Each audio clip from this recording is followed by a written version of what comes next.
All right, we're ready? We are re-recording. We're re-recording. We have already recorded this episode once before. Yeah, but the audio was trash. It was so bad. This is how dedicated we are to Yeah. making sure this is great. Well, let's hope that it's great this time. It was absolutely magical the It first was so good. we recorded it, And but especially because when I first read this book, I really hated it, and you were nervous, Mhm. and I was much kinder than you thought I'd be. And it was such an overwhelming joy. I think I just sat in my chair like a little evil villain, Yeah. Cheshire Cat, ear to ear grin because I was so thrilled at your response. Yeah. Um, We'll see if I've we'll try to capture the the magic. same magic again. Mhm. I think everything with us is just magical. That's Like true. earlier today, when we both at the same time said, "Shoot." Hoot. It was so glorious. It really was. And we've God, only known each other for not even 2 years.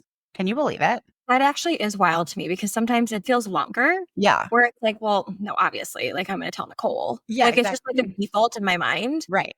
But then sometimes I'm like, I'm almost 40. Almost 2 years is like nothing. No, I know, but sometimes when you tell stories, I feel like I was there. That's because I'm such a good storyteller. Yeah, yeah. It's not, the relationship we've built, it's just your storytelling ability. It's just I'm so great. Yeah. Yeah. So, the first time that you read this book, you hated this book. I don't like the age gap romance, which I could Mhm. never be with somebody. Mhm. We talked about this. I mean, 10 years younger is the cutoff. For you, it's the cutoff. Yeah. For me, 25, and that's when I first read this book, that is what I said.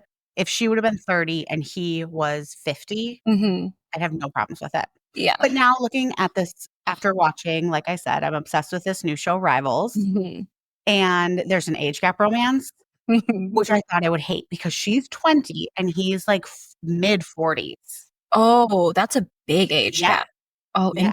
interesting. I'm obsessed with this show. Nobody's watched it. I can't talk about it with anybody. Carmen's watching it for Carmen's you. watching it now. Mhm. But she has not gotten as far, and she's been doing homework while watching it, Oh, no. and I told her that you need to sit and you need to watch this Yeah, because it's so, so good, and now I'm looking at praise through a whole new lens. sure. It's one of those things where I don't know what I was before I watched the show. Oh my god. I'm so obsessed with it. Rivals is based on a book series from the '80s, but this show is now being made in 2024, so it's very modern, but still set in the '80s. Oh, it's set in the It's 80s? set in the '80s. Oh It's my god, 80s I was England. wondering why you kept bringing up the mustaches. Oh, these mustaches.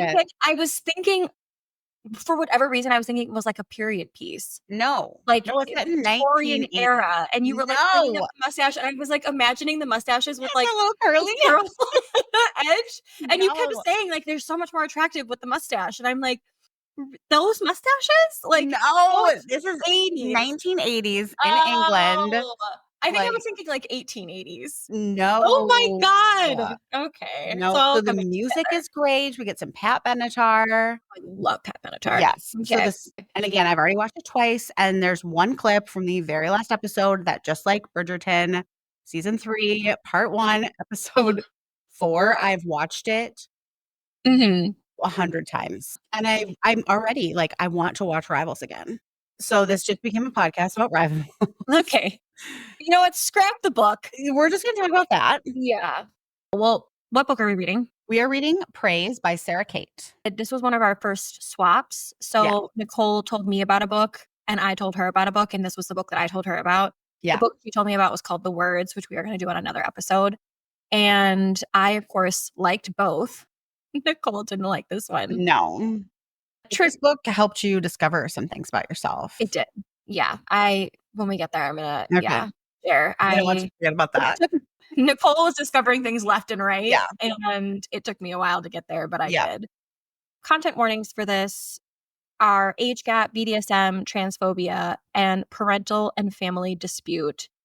These trigger warnings are not comprehensive. As Yeah. we, were going through the podcast, I realized Mhm. how many more there should have been. Yeah, I would say trigger warnings that we would add to this would include degradation and probably domestic abuse or domestic Yeah. violence. There are a couple of scenes that for me were not necessarily triggering, but they were upsetting And they to could me. be very triggering for some people. Our prologue for this book is 7 years prior to our story's timeline, and we meet Emerson and his friends who at this time are working for an entertainment company that they hate working for. Emerson is animatedly sharing his recent sexual escapades.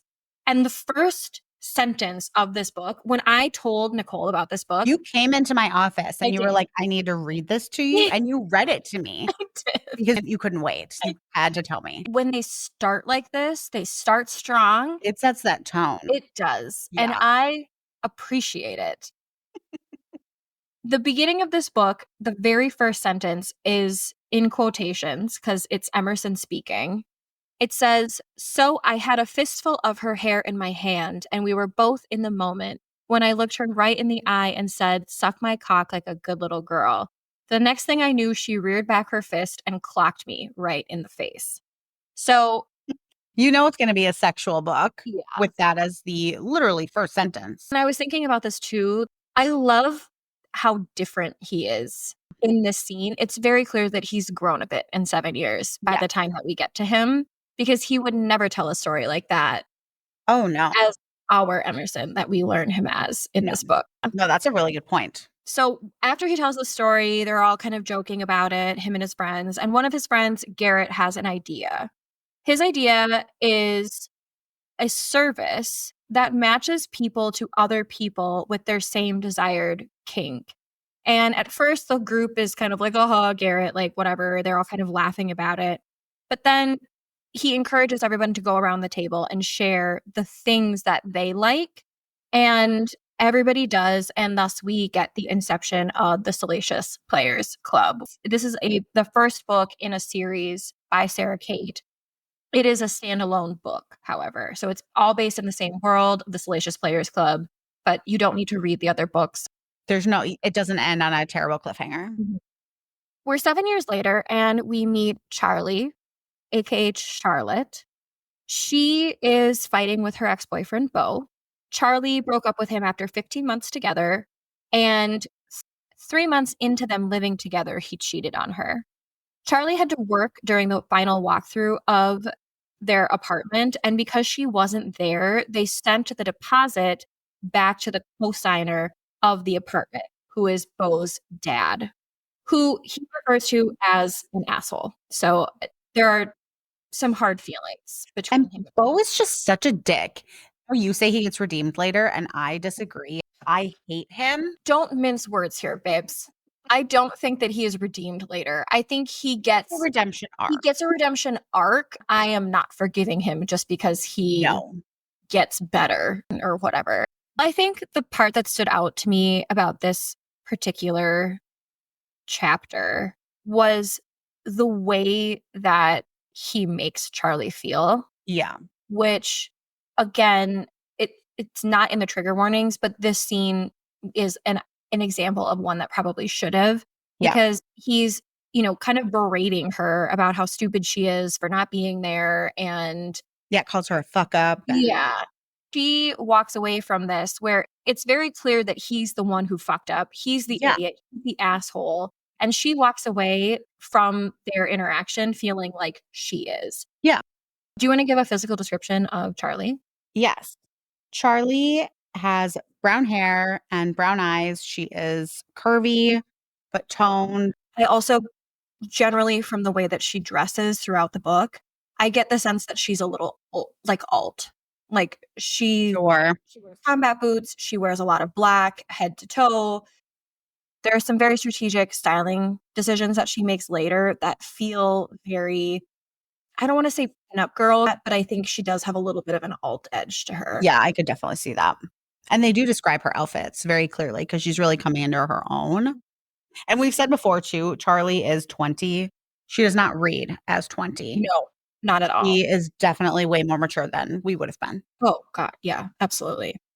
Charlie lives with her mom and her 14-year-old, wise beyond her years sister, Sophie, and she works full time at the local skating rink. And she, like Bo, has a strained relationship with her father. Emerson is now a big deal. So this is 7 years after the inception of the Salacious Players Club. And the Salacious Players Club is very popular. Our current timeline has us catching up with him a few weeks away from the opening of a new sex club. We learn he has been using his club's service to match him with a sub, but he is repeatedly disappointed and not finding a good fit. And they talk about this later, but this isn't like he's been trying for a few months. He's been trying for years to find a good sub, and he's gone through many, many. And as at this point in the book, is like, it's never going to happen. I'm not going to find anybody, and I'm just over it. Let's get the physical description of Emerson. Okay. Emerson, he is tall. He has a strong jaw, a sandy beard, but dark hair. And his hair has some white around the temples. He has very broad shoulders. So just a big, chiseled. He's yummy. Yeah. We compared him to Jeffrey Dean Morgan. Mhm. And I think that is so, so fitting. I can't picture anybody else. Yeah. And Jeffrey Dean Morgan is older than Emerson is in this book. And he's still such a good fit. Daddy. Such a daddy. Charlie arrives at Emerson's mansion. I originally had put house here and then crossed it out to put mansion. She goes to collect her deposit check, and Emerson's friend and one of his kind of co-founders, Maggie, answers the door and thinks that Charlie is another sub here for her interview. And Emerson assumes the same. So she's waiting in his office, and he walks in and right away starts directing her. Like he opens with like, you should always be kneeling when I come in the room. And she's not really understanding what's going on. He tells her to get on her knees. And when she asks why, he says, "You want your money, don't you?" I love how this scene played out because I think this is kind of what you were alluding to earlier, Yeah. is a lot of these types of books describe these scenes like we talked about 50 Shades of Grey. Everything that the sub is doing for the dom is like she wants to please the dom. It never gets written from the sub's perspective, and the feelings of ease and peace that they have in their sub role and that they enjoy it. And it's always from his perspective. And she's never done this before, but she still feels here that she wants to get on her knees and she wants to please him. But she's battling with herself. Oh, yeah. Because she's like, am I going to be humiliated and get on my knees? But once she's there, she doesn't feel humiliated. Yeah. He continues to play out the scene, at which point he and Charlie sort of figure out the mistake that they've made. And this scene is very, very, very sexy. The author describes in such, I don't even know, like anticipation, like this detail that she provides. She describes the way that he moves, his voice, the way he smells, and just the way that he takes up space with Charlie. And Charlie admits to herself that she's turned on by him. Although he has a very domineering personality, she writes him with so much warmth. And for Emerson, Charlie is nothing like any of the other subs that have been sent to him. No, the ones who have come in before feel like they're playing a part. They are trying to be submissive. They're using a baby voice. They're trying to almost seem, he calls her a brat. Like they're trying to seem bratty and submissive and be punished. Yes. And this just comes natural to her, which is very different and exactly what he's been looking for. It seems like. Yeah, absolutely. Even though she's never done this. She's a natural for sure. But again, I think it just goes back to she's a natural because she enjoys it. Yes. That's so important. We didn't talk about this last time, but it reminded me of this movie called The Secretary. I've never seen it. It's from the early 2000s, I think, or late 90s maybe, but James Spader and Maggie Gyllenhaal. Oh my God, I love Maggie Gyllenhaal. You would love this movie. I completely forgot about it, but my old roommate used to love it because I was like a receptionist and he would be like, "Oh, you're the dirty secretary." Um, but he's dominant, and Mhm. she does not realize that she's submissive, and Mhm. then she kinda starts making mistakes, and he punishes Mm. her, Oh my but it god. at first just feels very sexy, like, you can tell there's sexual tension, and Yeah. then he's kind of purposely making mistakes, and he tells her to bend over the desk, Stop. and he punishes her. What? Yes. I have such a lady boner for Maggie Gyllenhaal, I'm not kidding you. You and she is so Oh sexy my in this. god. Even James Spader, who's one of my sisters, what are those called now? The Hear Me Out? James Spader Oh, sure. currently is one of my sisters' Hear Me Outs, Oh, and he's younger in this movie. sure. Super it is a sexy movie. We should probably watch it and review it, like, Oh react my to it. god, I'm gonna write it down. But it's very much that, like, he's that type of personality where he's just looking for this to fit into his life, Mhm. not he's not looking for the role play. That's a really good way to describe it. Yeah. Mhm. So Emerson writes her a check for the deposit, and initially, we'll learn kind of as we get into this, Charlie is very curious. Naturally, she's very curious. She asks a lot of questions. She obviously knows something is up, Yes. right? So she initially kind of is pressing him on who he thought she was. And then she kind of starts to change tactics. She gets this idea Yeah. that she is going to blackmail him. He's like, "Don't mention this if you talk to my son," and she's like, "Well, I might talk to him." Mhm. And the price for her silence that she gives him is a whopping $250.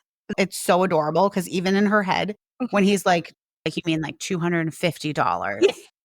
And she's like, "Oh my god, I asked for too much. Yes. He's not gonna give it to me. What am I doing?" And she's freaking out. Yeah. So Yep. then when he gives her the check, she just books it. Yeah. Like, She "I need to run literally with this money." runs. Yes. And, like, runs, throws herself into her car. For what she thinks is $250, Yeah. which is so much. If at 20. Oh, yeah. She was there for a $1,000 deposit. Yeah. This is big money for Yeah. her. And she gets in her car and she realizes that he actually wrote her a check for 5 grand, which She's like, "I need to deposit this now. Before he yeah. realizes it, I need to get this money in my bank account." I just have a note here that says daddy. Yeah. Daddy. Charlie uses her recent windfall to take her mom and Sophie out for dinner. They always do a Tuesday night dinner, but she's treating this time. They have tacos and margaritas. Not Sophie, her sister, because her sister's only 14, but her and her mom. While at dinner, she is processing how the events of that afternoon made her feel. And again, she's very, very curious. So that night, she's at home. She is reliving their encounter and she pulls a Nicole and she decides she's Gotta gonna Google him. Google it. Yeah. Who doesn't? I've never Googled anyone. How you made it this far without getting killed I don't as a woman? know. And I'm gonna tell you, I participated in some real risky shit. I Google I all the yeah. time. She learns more about him and a little bit more about his club and finds herself on a dominatrix blog site, which includes firsthand narratives of the SPC's services, as well as provides detailed descriptions of various kinks. Her night ends on her having one of those just out of reach dreams where what she wants and what is just out of reach is Emerson's dick. Literally, like her So claw funny. like reaching for his pants Yes. and can't get them. Yeah. In these early chapters, I think it's really important to note that Charlie has very clearly has a distorted misunderstanding of the praise kink. She initially thinks that it makes her submissive in, like, a negative way, that it will make her feel dehumanized and it'll sort of make her smaller, and she doesn't realize at this point that the praise kink is actually meant for the opposite, which is to, like, build, which I think is an easy Well, and her self-esteem is so low too that she, I don't think, can even wrap her head around somebody praising her or how that would make her feel, because Mhm. all she's used to is feeling beat down and abused and But she also, when she's reading about it, does one of those things where she's like, "Oh, yeah, I like that," and then, like, immediately, like, slams her computer shut and is like, "No, I don't," and So she's really battling it out internally with herself. The next day, Emerson shows up at Charlie's job. He is there to offer her a job as his secretary, his real secretary, not one of his special secretaries. Secretary. Secretary, as Nicole calls it. And her curiosity gets the best of her, and she pushes him on the previous day's events. And she asks him how she did, to which he tells her she was exceptional and, quote, looked exquisite on her knees, which against her will, she likes a lot. One of the things that both of us really liked about this is the specific language that he uses here. It's not overly sexualized or fetishized. And it feels very deliberate. Like he is giving her more than a compliment. It's not just saying she's hot. Absolutely. He's already starting to build up her confidence here. And pique her interest too. Mhm. Like saying she looks exquisite on her knees. That That's would pique piquing my her. Yes. Yeah. Jeffrey Dean Morgan, please say that to my face. Yeah. He expands on the job. No kneeling. Just bring him coffee, lunch, do paperwork, good pay, good benefits. And before Charlie accepts, she asks Emerson if his club is LGBTQIA plus inclusive, and he says very, and she accepts his offer on the spot. The next day, while shopping for a new outfit for her new job, Queen, she runs into her ex at the mall, and he immediately, because he's a dick, gets mad at her for not getting his half of the deposit check. Which is, you could have been there the day. You have no job. You could have been there the day of the walkthrough. I can't wrap my mind. I can. Well, I just can't believe that he is this big of a dick. I know, and he's there with another woman Yeah. at the mall. Like, you've been broken up for 5 Oh seconds, my and God. I I hate he's him. Mhm. I would have fucked his dad just to spite him. Queen. Yes. You're a fucking I queen. know. Oh my I know. God. I tell this to Melissa all the time when guys like ghost her or don't want to date her. Mhm. I'm like, girl, go fuck his dad. We are at that age Mhm. where you can sleep with him or you can sleep with his daddy. Oh my God. You What a know, badass. make him your stepson. If he doesn't want to fucking date you, Oh my destroy God. his life. Oh If he my was still single, God. just the world would be burning. Yeah. Your face right now is Oh man. passion. We're so Yeah. passionate about it. I do have some very big thoughts about this book. Yeah. Emerson is desperate to reconcile his relationship with his son, which is his reasoning behind why he offered Charlie the job. In his mind, Yeah. he's decided that it's an in with his son. He doesn't realize how Yeah, he does not know what he did. They don't talk. So he thinks, "Oh, they broke up. Mhm. They're young. Not a big deal. They probably still talk." Yeah, exactly. Not the Yeah, case. yeah. He's thinking his son's gonna drop by and he's gonna Mhm. get the opportunity to see him. But he is also simultaneously thinking to himself, he would never start a relationship with her Yeah, and he's already. until she shows up on the first day, and he's immediately obsessed with her. Yeah. She dressed in like a see-through top, black lace bra, pencil skirt, the tights with the garter and the line down the back. The She is playing the Yes. secretary. He calls her too perfect to ignore and too forbidden to be mine. That's how this chapter ends. He takes her to the site of their new club that first day, where she meets their contractor. And when he clearly interprets new secretary as new special secretary, she likes it. Yep. Mhm. After her interaction with the contractor, Emerson takes Charlie aside and tells her not to flirt with the men or the women and not to get involved because she is not ready. And Charlie tells him off. Yeah, she's pissed. She's like, "You do not know what I'm ready for.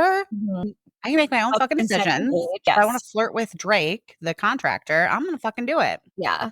And he's trying to kind of like control the situation by kind of having his hand on the small of her back and directing her where to go and introducing her.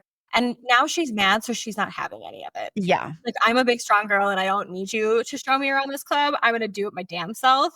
And decides that she's going to find the office where she needs to drop off her new hire paperwork and gets lost. She finds herself in the area of the club with the private rooms. So it's a kind of a hallway with rooms that line the hallway, and each of the rooms has a window.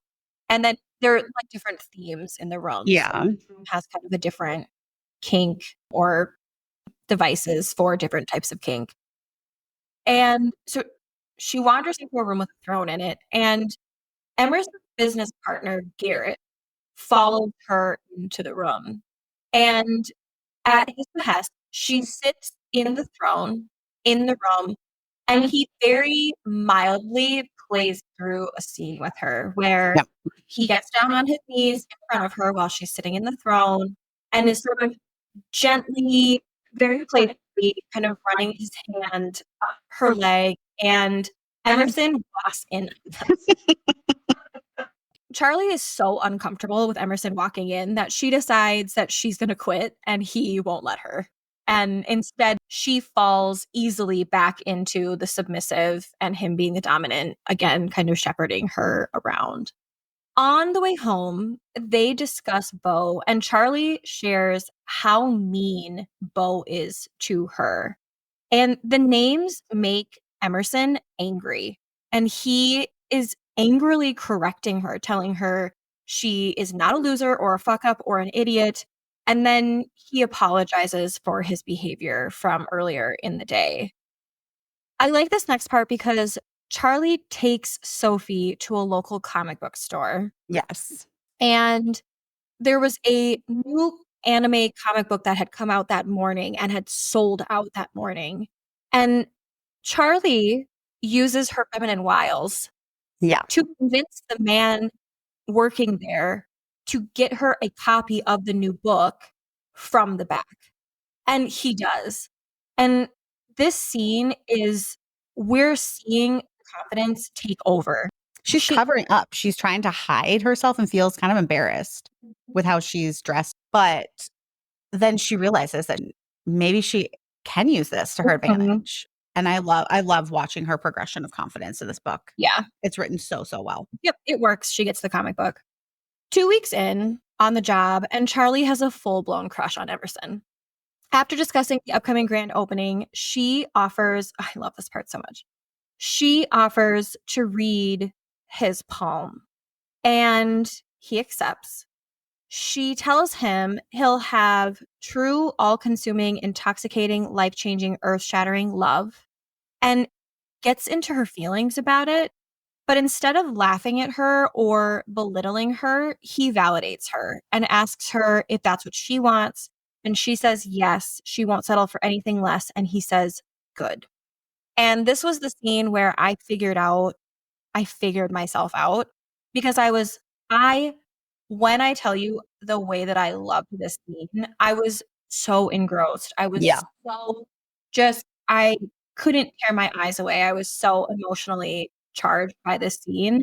And I was thinking back on all of the other romantic scenes that we've gone through that I was just like, I hate this and I hate them and it's just gross. And I realized that the thing that I like when it comes to romance is when it is romance that is cultivated and developed slowly over time. Yeah. This buildup of these two becoming physical with each other it's weeks, months, this is not like a 5 days enemy to lover where they hate each other and then 5 days later they're having sex. She comes Yes. up at his door with a jersey on. Um, they're really establishing a foundation. And I put it together, it clicked for me because in ACOTAR, that was the reason that I loved Reese and Feyre so Yeah. much, is because it's these two people finding solace in one another, developing a friendship, and then that friendship turns into something else. He's so respectful too. Like when she has to read his palm, Mhm. a lot of men kind of make fun of women who are into things like astrology, palm reading your birth chart. Yes. They kind of make fun of it. And he's so respectful about it. Mhm. And really they talk. He's using the opportunity to bond with her. Yeah. He doesn't know anything about it. Yeah. He's asking, this is her moment now to teach. Yeah. And he is a willing pupil. It is a good scene. Yeah. Emerson tells Charlie that he's going to bring her as his date to the opening. She agrees. They have a flirty moment that turns into just a whisper of a kiss, which is interrupted by a phone call. And Charlie comes back down to earth, realizes that she kissed her boss, and like freaks out. He stops her from leaving. And again, just it's so good. They agree mutually that a physical relationship is a bad idea. And while he's kind of spiraling about that, he reassures her that it has nothing to do with not wanting her and tells her what a good girl she is. And it just puts her at ease. She likes hearing that. There's a couple of scenes in this book where I can't tell who I'm more excited for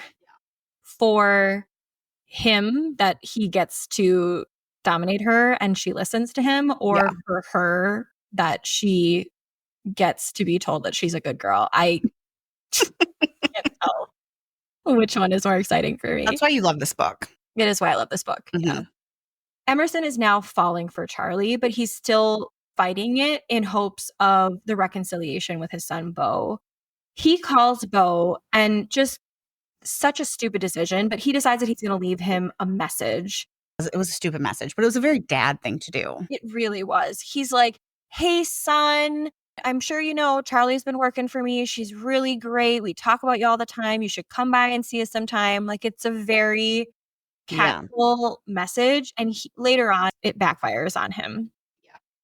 That same day, Charlie's car battery dies. And she walks to the deli to get Emerson's lunch because she's, again, responsible for his lunch. Miles away. 3 miles away. Yeah, in heels. Oh Yeah. my God. And like a good dom, Emerson is upset that she didn't tell him that she had to walk 3 miles in heels. And he takes care of Charlie by having her remove her heels so that he can rub her feet, which are freezing and sore from walking in the cold. While rubbing her feet, they share another sexually charged moment and are once again interrupted by Charlie's phone when Beau gets his dad's message and calls her to chew her out versus calling his dad, the man who hired her, to chew him out. But the artistry of this scene, the way that it is written, is so, so beautiful. It's such a sexy scene. oh my God, it's so sexy. It's so this author is like, she's breaking down the way that he like methodically like unclips her stockings and Yeah. like drapes them over a chair and the clasps. And it just, the whole thing is, never mind the part that I didn't include, which is where she is making like yes sounds to him. Yeah, she's like moaning. Moaning about him, which Who wouldn't? Yeah, when somebody's rubbing your feet I and it feels love a good so foot rub. good. But he gets hard and she's like rubbing her other Oh foot my God. So against his sexy. back. And it's, the whole thing is just, oh God, it's such a good scene. It's the night of the opening, and Emerson is sort of escorting her around, and she's feeling very out of place, very uncomfortable. She feels like everybody's staring at her. They can all tell she's a fraud. She's got all these feelings about herself. And she decides that she needs a little breaky break. And so she decides that she is going to sneak away to visit the hall of rooms that has the throne room in it. Yeah. And again, I can just really relate to Charlie's curiosity. And the way that this whole scene is written, again, I can't underscore, is just so sexy. The hallway is now dark. Yeah. The windows are lined with curtains. So if somebody is in a room playing out a scene, they can close the curtains if they Right. don't want. But if voyeurism is their thing, they can open and allow other people to watch. And there are people kind of scattered through the hallway, couples watching what's happening in the rooms. And they're like, you know, like whispering to each other. And Charlie's like, I wonder what they're saying. And we're all curious, and it's all just very sexy. And she gets to the throne room. And in the throne room, a woman is sitting in the throne. And in front of her is another woman kneeling, eating her out. And then there's a third person in the room that's sort of touching and kind of teasing the woman who's sitting in the throne. And we get to see two scenes play out here because there's a scene in the room, and then Emerson finds Charlie watching and is whispering sexy, sweet nothings in her ear. Because she's turned on, and you can No. tell. Yeah. Yes. The man in the room with the ladies has moved to behind the kneeling woman and is getting ready to fuck her from behind. Meanwhile, Emerson is hard with Charlie grinding against him in the shadows in the hallway, watching them, which that in and of itself feels just so illicit and just Yeah. sexy. And Yes. Emerson takes Charlie's hand and puts it between her legs and tells her to touch herself. And Charlie begins to masturbate at Emerson's urging the whole time. So his hand is over her hand, but he's not touching her. I love that. And he's like praising her. He's telling her how perfect she is and how beautiful she is. And he's sort of gently kissing her. And the people in the room are going hard. They're all Yeah. they're all orgasming. And when Charlie comes, Emerson removes his hand and licks his fingers clean. It's so sexy. I It can't. is. And it's funny too, because she, like, doesn't realize that he wants her yet, and I'm like, "How? Yeah. How do you not He realize?" still is thinking he's too good for her. Yeah, it's definitely a testament to what Beau did to her and how low her self-esteem is. Mhm. He just licked your juices, Oh my God. Yeah, he did. and you're not sure. Yeah, 100%. That scene is from 107 to 109. That night when dropping her off, Emerson kisses her goodnight, saying, just for tonight. And without realizing it, Charlie calls him sir and is pleased by his response. Riding her high from their night together, Charlie decides that she's going to get what she wants from Emerson and starts to do research on how to be a sub. On Monday, Charlie greets Emerson, kneeling for him, and he gives it to her, agreeing that he will teach her to be his sub as long as some days she's just Charlie. And there's both sort of this predetermined, it's not sexual. Yeah. She asks, can I be done without sex? And he says yes. She's printed, like the good sub that she is, she's printed a list of limits and has rated them all based on she doesn't like impact play, but she's got a bunch of other fives of Yeah, things. there's a lot of things that she'll try a lot. Yeah. But she intentionally does not rate anything that's related to sexual penetration. So this scene initially, as it's playing out, Charlie is feeling like, what have I done? Because he says, okay, yeah, I'll train you. They agree on the terms. And then he's like, all right, go back to work. And Charlie is like, what am I doing this for? Right. I thought that we were gonna do this, like, sexy thing, and we're not. You're just having me sit at my desk. And she's kind of starting to feel like this is maybe not what she wanted until midway through the day, he has her join him for a video call where she kneels at his side and he strokes her hair while he's in this meeting. And Charlie really kind of falls into the appeal of this, that she enjoys the euphoria of getting the attention. It's not attention that's being given haphazardly. It's thoughtful and poignant and very intentional when he's giving her the attention that he does. And she really, really likes that. At the end of the scene, she says that she wants to be claimed by Emerson. And this is where I was probably nicer last time Mhm. because I really don't like that. I would not like Sure. to be doing this, Mhm. even if he's rubbing my head and it wouldn't do anything for me. I would not be turned on by this, or this is not the type of anything I'd want. Yeah. I will absolutely agree. I don't have the patience for that. I have the attention span of an actual goldfish. You could not get me to sit still and silent. Right. Yeah. Nicole and I just, when we're talking, sometimes we don't even wait for the other one to finish talking before No. we start telling the other story. Yeah. I couldn't imagine being that silent for that long, but It is a real turn on for Emerson because that night he masturbates to thoughts of Charlie. Yeah. Yeah. Good. Because she's gotten off now. He and thought about him sexually, had a Mhm. dream about him, and now we finally get to see his release. Yeah. It's sexy. Yeah. He's just sexy.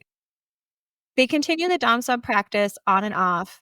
And on an off day, he takes Charlie back to the club and he meets one of Emerson's old special secretaries and is immediately jealous. He tells her to introduce herself, Mhm. and she's pissed. Yeah, like a brat. She's Yeah. like, "Hi." Like, Yeah. full-blown attitude. And Emerson is very displeased by this. Emerson goes off to give this old secretary a tour, and Charlie decides that she's gonna get into some trouble. She allows Drake, the contractor, to dare her into wearing a U-shaped vibrator to see how discreetly it could be worn, and is caught by Emerson when Drake turns it on. And Yep. Charlie describes making a noise that porn stars would be embarrassed about. She is not wearing this discreetly Mm-mm, at not at all. all. This whole scene, she was like, "I got it all," and, like, Emerson built Yes. her up too much or something, and she Literally. She had her confidence up here, and this is the first time you're wearing one of those, and you think you're just gonna be fine. You're gonna let somebody besides Emerson oh, so yeah. have the remote. Are you kidding me? Mhm. It backfires on her. Emerson retrieves the remote from Drake, who is absolutely a shitster. He knew exactly what he was doing. Yeah. And he commands Charlie to come with him. And again, like, he is not expressing any kind of emotion. He's not expressing anger. He's literally just like, "Charlie, come with me." And Charlie's like, "Oh my God." Yeah. Like, she knows that she's in trouble. He takes her to a restaurant, like out for lunch. And the whole time he's sitting there with the vibrator remote on the table. It's still inside of her. He's not touching the remote. They're having this very candid conversation, and there's this absolute It's just hanging over terror. them. Yes, Like, is he gonna absolutely. touch it? Is she gonna make that noise in this restaurant again? Yes. Oh my god, I was stressed out. This would not do it for me. Yeah, no, I I hear you. like the Mhm. no. Which is interesting because you are I'll do the public sex thing. sure. You're not doing I'm it doing it. at the table at Yeah, lunch, you're doing it in the bathroom at lunch. exactly. Yeah. No, I hear you. I really like this scene though because he again, the way that he communicates with her is very candid. Yeah. And he says to her, "Do you know why I asked you to introduce yourself to my old secretary? It's so that she would know that you are special to me." And Charlie admits that she was jealous. Yeah, she's feeling like a dick. Yeah, she does feel like a dick, and Yeah. I think it's one of those things where it's like you wanted to be claimed by him, you had your opportunity, and When she had her moment, she fumbled. she did a little bit, yeah, which is okay, babe, we all make mistakes. Yeah. He reassures her that the other woman is in the past, and even when Charlie asks such a silly, silly question as to whether he slept with the woman today, he doesn't belittle her. He's not like, "Come on, why are you asking such a stupid question?" He just reassures her that he didn't, and he totally, completely validates her feelings. And we talked about this last time where it's like both Beau and Emerson are very dominating men. Yeah. And it's so interesting how one makes her feel so small and the other makes her feel they both are domineering. There isn't Yes. That like, is such a good point. I did not think of that. yeah, but because of the way that he approaches it and because of the love and the care and just how thoughtful he is, it builds her up and it makes her feel empowered, not small. And oh God, he's such a good dom. I love him so much. Could you be in a dom sub relationship like this? With Emerson, could you do this? I don't know. I don't No. think I could. No. I think at one point I make a little note in here where I'm like, I would be such a good sub for Emerson, but I wouldn't be able to sit quietly and hold my tongue just because somebody told me to. I think if it was very exclusive to like a scene, like if we were actually playing out that specific thing, I Yeah. could You could do the absolutely. role play aspect. You couldn't I do the could. actual I lifestyle. couldn't do the actual No. lifestyle. No, I would be Even for too Jeffrey Dean Morgan. I am sorry, I have some big opinions and I I know. just don't keep them to myself. But I think, again, I really like that about their relationship because he says when they're talking about it, I will do this with you as long as sometimes you're just Charlie. Yeah. And Charlie does stand up for herself. She's not a rug here. He's not walking all over her. I just really like to be called a good girl. Which is so funny because you and I are definitely both alphas in our relationships. Yeah. Yeah. So the submissive does not come easily. Mhm. I like to be manhandled a little bit, Oh, though. same. Yeah. I think it depends on the dynamic of the relationship. I Yeah. think that if the person that I'm in a partnership with is just as a person, a little bit more of a domineering personality, I, by nature, want to dominate them sexually. Sure. That it's just like the default. And it's the opposite where it's like if they are more of a like quiet, laid back kind of Then personality. you wanna see the I dominating from want them. them to dominate I me. get I that. want them I'm doing all the work all the rest of the Yes. time. Once I get into the bedroom with you, I want you to be the boss of this. I don't wanna have to think about it. Okay, you would, because I said I read Tessa's book, Pucking Wild, Mhm. Emily Wraith, and that's how Ryan Langley is. 'Cause What? she calls him Puppy. He's this sweet puppy dog listening to her in real life. He's 22, and then in the bedroom, though, it is a little he's dominating. What? I did not Yeah, expect that at all. I know, you don't. She is such a dominant Yes. personality. Yeah, so in the real world, that's how they What? behave, but in the bedroom, he's the one tying her up, telling her to put her hands on the headboard. Oh my I know. god. You would actually probably really like that book. Oh my I'm adding it to my TBR right Yeah, now. I wasn't that interested in him, to be I honest. know. I wasn't that interested in her. I like her a lot in the book, but I wasn't like, "Oh, I wanna know Tessa's story," but now I do. You would yeah, I think you'd really, really appreciate that dynamic then. Wow. Oh my god, you're so Look at worldly. that, I know. You and all of your So they're at lunch. They've gone through the conversation. He's validated her feelings, and now it's his turn. And he is now turning on the vibration of the vibrator that's inside of her while they are talking about Charlie flirting with Drake. And the more she denies it, the more intensity that Emerson uses to punish her by turning the vibrator up. Again, while they're still in public, they're still at lunch. And every time that she's just on the cusp of having an orgasm, he turns it off. And he I I'm gonna get violent. You love the edging. I'm I'm leaving. I'm taking that remote. I'm attacking him. I don't do that. Yeah, It no, that is physic I'm getting a visceral response. you are. It makes me so mad just thinking about it. Don't it's like, oh my gosh, when you're, like, young and you're trying to figure out how orgasms work, and the guy is like, "Well, what if I try this?" And I'm like, "I told you to fucking stay where you were. Yeah. Now I'm pissed." Yeah, it's like those videos all over the internet when women are like, "When I tell you just like that, it doesn't mean harder." Literally, do what you are doing, do Yeah. nothing different. And so the fact that he can tell that she's almost there and then snatches it away, Yeah. I am violent. I would not be okay with it if she didn't get to come, Yeah. but she does get to come. He runs through this punishment until she orgasms, and then they agree that Charlie will be a good girl, and she acknowledges that he would never do that to her, so so good. I love that. After the vibrator punishment, Emerson insists on Charlie filling out the sex portion of her limits because he realizes that he enacted that punishment without her consent, really. Yeah. And Charlie like, gets all riled up here and is like, "If I'm gonna fill this out, why don't you fill it out?" And she's like, she grabs a pencil and a paper and is like, I'm gonna.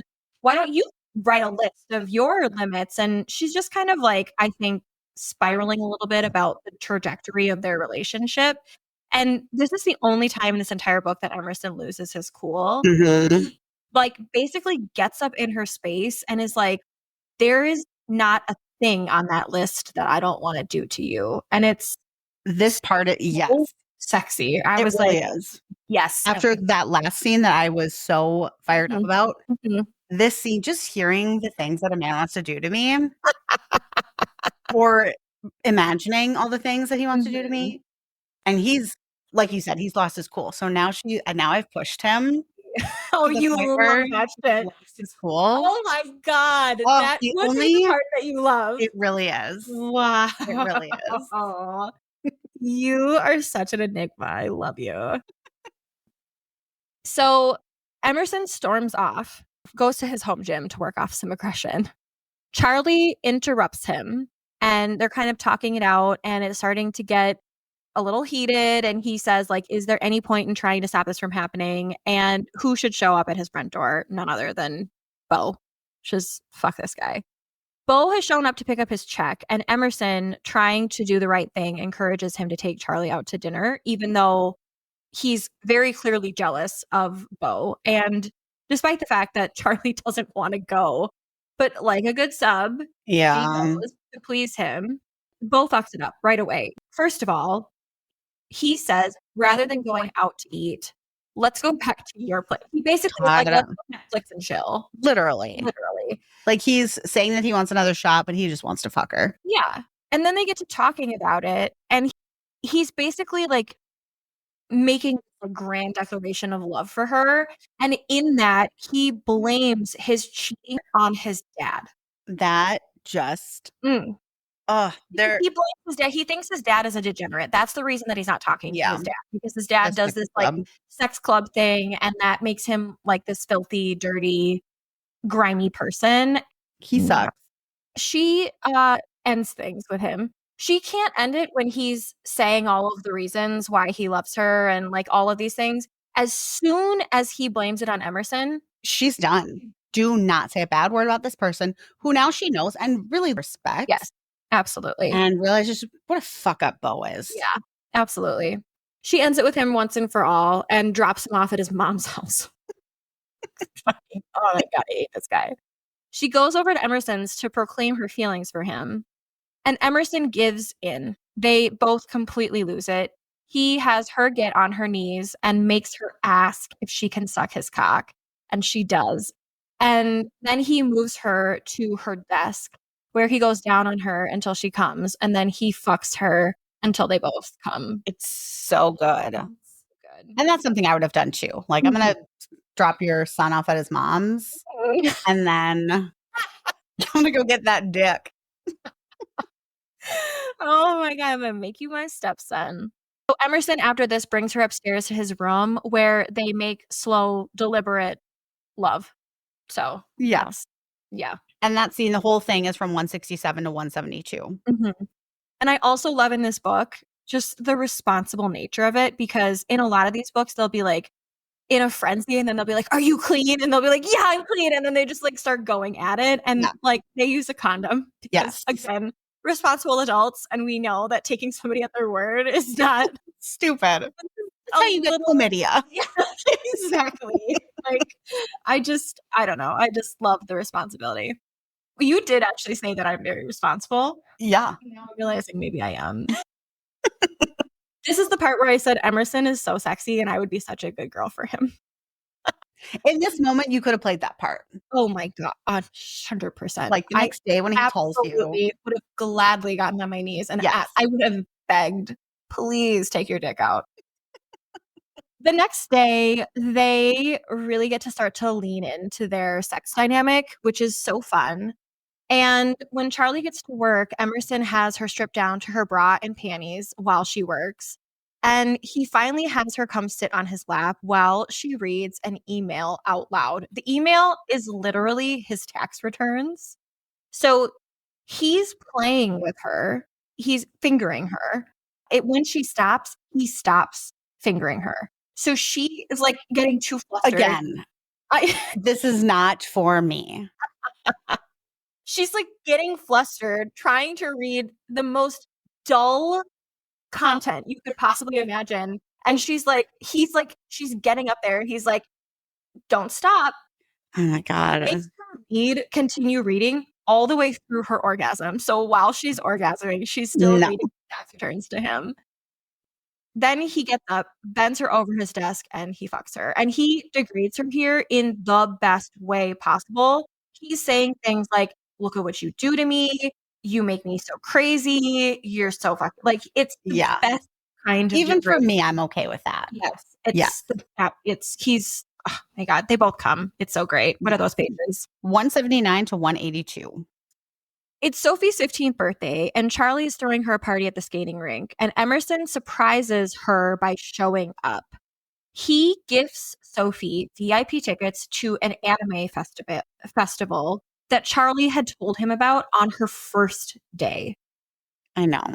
I fucking can't. I know. It just shows like already he was so it was not it was so much more for him. Yes, come on. This guy knows her for a f And she didn't ask. He just knows and you've yeah. been asking. He's not even gifting it to her. He's Oh gifting my it to god. his sister. I know. He's so good. He is. Men written by women, ladies. Oh, this is a man written by a woman. Absolutely. 100%. He's on his best behavior. He's calling her Charlie, not Charlotte. He's the only one who calls her Charlotte. He calls her Charlie here. He's so respectful. Her family loves him. And this is where some of the doom and gloom comes in because she's like, this can't go anywhere. We can't be together. It's just going to end in heartbreak. And yeah, there's a lot of that happening at this point from Yeah. both sides. After the party, they all go back to Charlie and Sophie's mom's house for a movie night. They watch the whole movie. And then Emerson asks to see Charlie's room. And he is insisting on like going through her things in her room. Yeah. He doesn't want to just go to her room and go to her bed. He No. wants to go through her photos and see her life. And this is where we learn that Charlie's sister Sophie is transgender. And while Charlie is super worried about how he'll react, because that was the reason that their dad left them, and the only thing that he's bothered by is how their dad could do that to them. Yeah. He's He's such a good partner. He's such a good dad. Mhm. He's the perfect man. Yeah, he's so great. They start to fool around, and he makes Charlie tell him what she wants, and he makes her try to say it multiple times. Yeah. So he's like she's on her back, he's kind of straddling her, and she's like, I want you to, like, touch yourself, and he's Yeah. like, "You can do better," and she's like, "I want you to, like" I don't remember what she says, Stroke your cocker. Yeah. or something like that, and he's like, "You can do better," and she's like, "I want you to fist fuck yourself until you come on my chest," Yep. and he's like, "Happy to oblige, ma'am," and he does, Yes. while she's fingering herself to orgasm as well, so and again, like aftercare, he cleans her up, and he stays overnight, they cuddle. So, what page is that from? That is from page 197 to 201. Okay. Emerson's club is having their first auction. He pulls Charlie into a room at the club where he tells her that she will be one of the women being auctioned that night. And she says it's going to be crickets. Like, she does not believe that anybody is going to bid on her. While in the room where he's telling her this, Charlie reveals that her test results came back clean and they have a quickie in the room before heading out to get ready for the auction. Do we want to share pages on that? It's 208 to 209. Very short, but Yeah, it's cute. it's cute. Showing that he just can't help himself. He really can't. He is Poor guy. there is no gameplay in that at all. He literally is like, "You're what? Okay, bend over. We're doing it." There's no preamble. So Charlie goes out on the stage. She's in her underwear. She has a bite mark on her ass from Emerson. Good for her. And it's not crickets. There is aggressive bidding, and Emerson ends up winning her for $75,000. And what they're winning is an hour of their time. There's no sexual requirements associated with that time that's being spent. And he storms up on stage. Nicole, Manhandles her. Like I said, I'll be manhandled. you do like He that. just manhandles her right off, throws her over his shoulder and storms out. Doesn't care. This is his club. So people are also like judging him for, and he's just as a barbarian. Yeah. Very Cassian. Yeah. He takes her to one of the playrooms where they establish a safe word, which is, again, so responsible. He ties her to the bed and he blindfolds her. And we think like, oh, yay, he like won, like, yay. And he's not. He's actually punishing her for her negative thoughts and her negative feelings about herself. He uses a nipple clamp and candle wax to try and coerce her into saying positive things about herself. And so, like, he'll ask her, like, is she worth it? And she'll say no. And then she'll get the wax. And then he'll say, are the other women more beautiful? And she'll say yes. And then she'll get the wax. And she eventually dissolves into full blown tears, begs Emerson to fuck her. And he does. I do love this though, because it really shows their relationship and how safe she feels with him. Mhm. Because she could have lied. Mhm. She could have just said when he says, "Are you beautiful?" She could have just said yes, but Mhm. that's not how she's feeling, and she feels so safe with him Mhm. and trusts him. I think I get the feeling that she wants to believe that Mhm. and really likes hearing it from him. It builds up her confidence too. Yeah. So I do. And I love that he's willing to give that to her Yeah. because so many times in my life, I think back where it's like, I wish somebody would just validate me right now. I realize that I'm not this like swamp creature that I feel like I am right now, but I want somebody else to say, no, you're not a swamp creature. Yes. I do that with you actually all the time, where I'll come in and I'll be like, am I like the worst person? And you'll be like, no, you're not. No. You're not the worst You person ever. overthink everything though, I more than am. I do. Yeah, I am an overthinker. But I think in the scene, they really fully fall in love. Yes, So, definitely. yeah. He knew what he was doing when he did this. He talks about it later about how he wanted to make her face her negative feelings and build her up. Yeah. So, And that scene was from 216 to 223. mhm. He takes her back to his place for aftercare. They take a shower and Charlie gives him head. And they are saying forever in the shower. And they both know that it can't be. So it's feeling very bittersweet. After a conversation with his business partner, Garrett, Emerson realizes that he needs to make a decision with Mhm. Charlie. And he decides that he's going to have a conversation with her about their future. And he's surprised by Charlie because he's kind of going into it with like, well, I don't want to have any more kids. And he's expecting Charlie to really panic. And Charlie is like, well, I'm totally. Either way, I'm totally fine, which is such a responsible thing. I could not I don't have kids, and I could not at that age have said, I would be fine with that. Mhm. That's a big statement and Yeah. really, really speaks to how much she feels about him. Yeah, absolutely. And I don't think that she's saying anything here that she doesn't feel. No, She's also being very true to herself. she's been so honest with him the whole time. Yeah. And she actually puts up a counter attack by really starting to push the idea of telling Bo about them. And all of this gets them all worked up because of Of course course it it does. does. Emerson has Charlie sit on his face until she comes, and then she straddles him and rides him until they both come. And again, Emerson realizes in that moment, he says, if this isn't love, I don't know what is. Yeah. And that is from 240 to 242. During one of their play scenes, Emerson has Charlie take off her panties and put the vibrator in.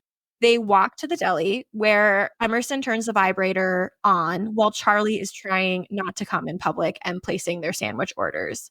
When they return, they find Bo waiting on Emerson's front porch. Charlie is forced to sit across from him in no panties with a vibrator inside of her. And when he finally goes to leave, he accidentally bumps the button on the remote, which exposes Emerson and Charlie because he basically turns it on high and Yeah. she squeals, and Oh my Emerson has God. to like grab the remote and turn it off. I'm just uncomfortable. I'm uncomfortable even talking about it again. That scene Mhm. was so uncomfortable to read because you just feel like poor Charlie. You And know, Bo just fucks everything up. he always does. He's such a fuck up. Yeah. In the moment, Emerson fucks up because Bo was like, "What's going on here?" And Emerson is like, "It's nothing." And Charlie is like, "Fucking nothing? What?" Devastated. Devastated. She leaves, and now we're 8 days later, and Yeah. Charlie is still grieving from her breakup with Emerson. She's been hibernating. Sophie comes in to comfort her sister, and in the original recording of this, I read the quote of her conversation with her sister, and I cried, and so we opted not to have me again. I will say it, once, I'll say it a million times, I don't do children. I just don't. And this child is so wise beyond her years and has had to experience such incredible discrimination. Yeah. And so for her to come to Charlie and say, like, like, 'cause Charlie is like, I let him change everything about me. Mhm. I let him take away like everything about what I am. And And you're gonna cry again. eat it. Oh my God.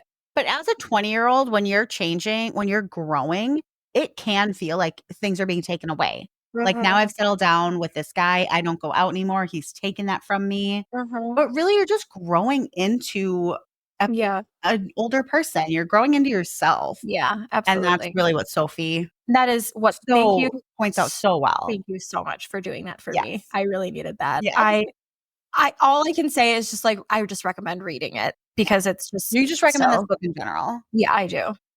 Yeah. Look it, you're glad you read it. Yes. Mhm. Yes, I did. She is such a good writer. Yeah, Sara Cate, recommend. yeah. She's such a good writer. Emerson is heartbroken. He knows that he fucked up. He and Beau hash it out.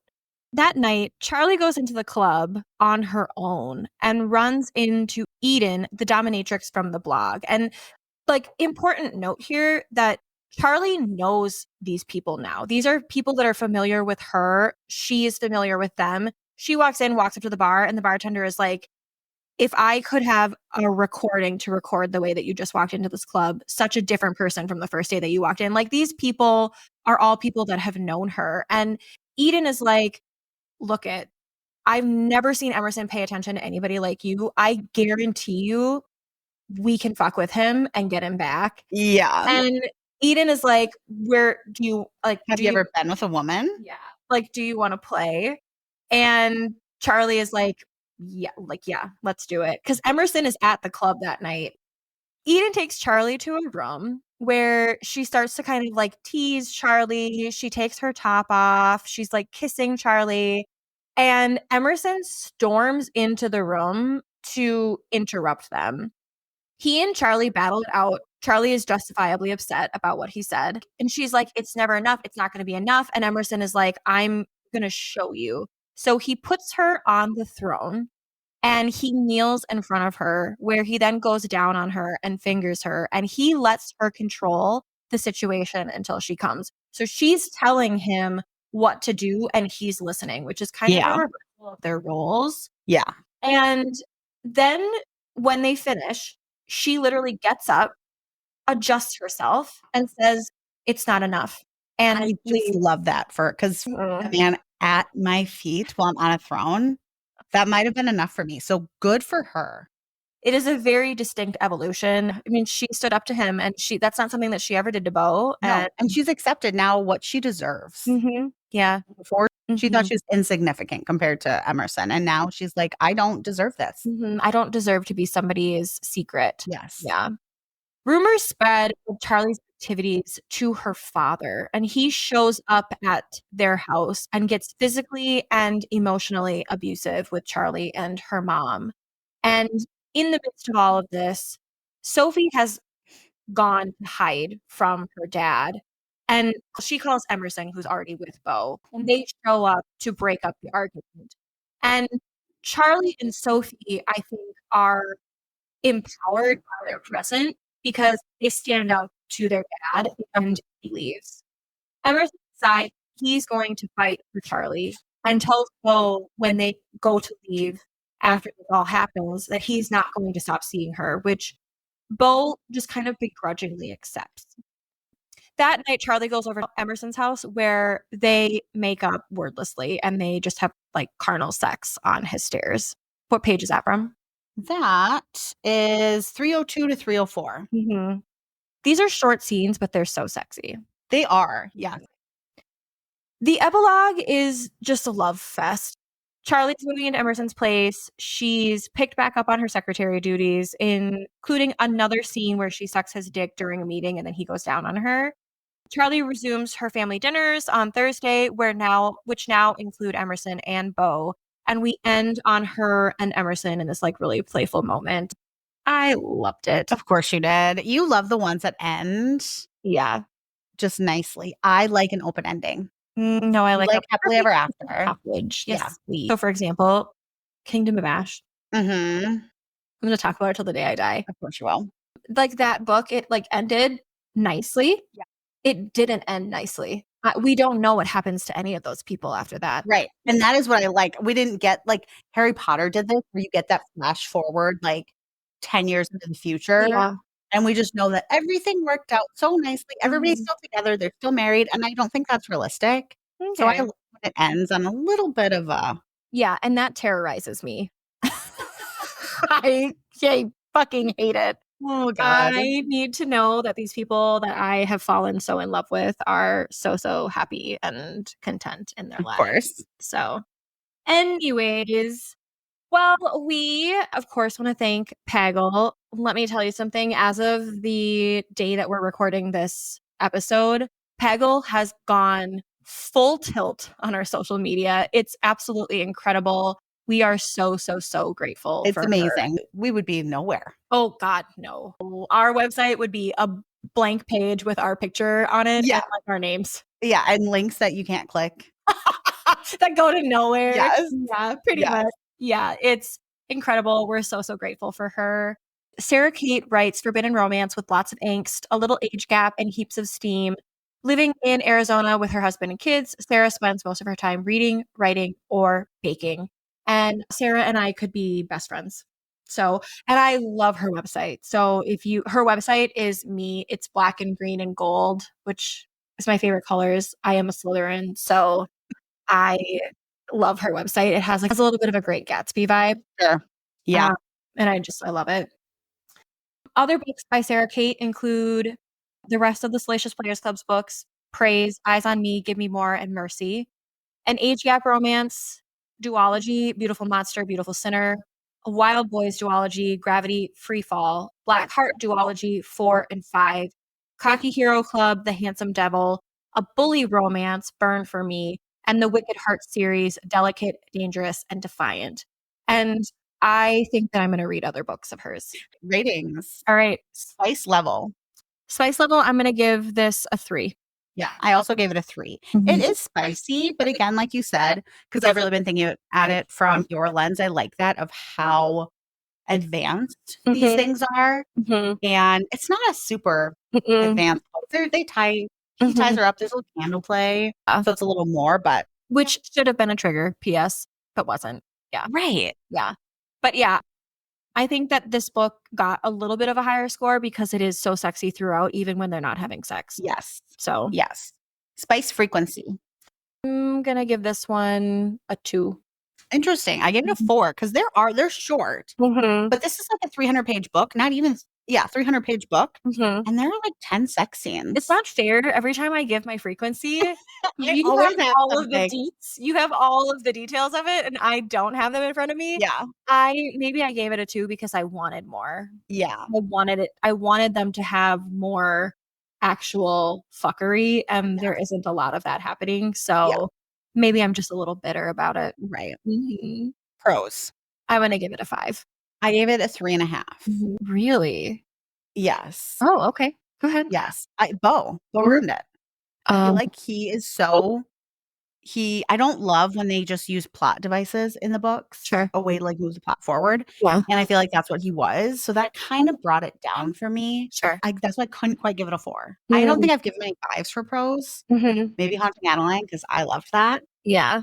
but, yeah, there were just some things that Mhm. I didn't love that she Yeah. did. I think that in the genre, well executed writing is sometimes challenging to come by, Yes. and This is a very it's a well-written book. well-written book, and I think that I would if I talk at one point in our notes here, in our recap, about the artistry of the way that she writes some of these scenes, Yeah, and I stand by that. I just yeah, think that she does such a good job of it. You're right, it is a short book. yeah, She the context that she gives for these scenes just makes them next level. and you are very invested in the characters. Yeah. I was pretty mad when I rated this.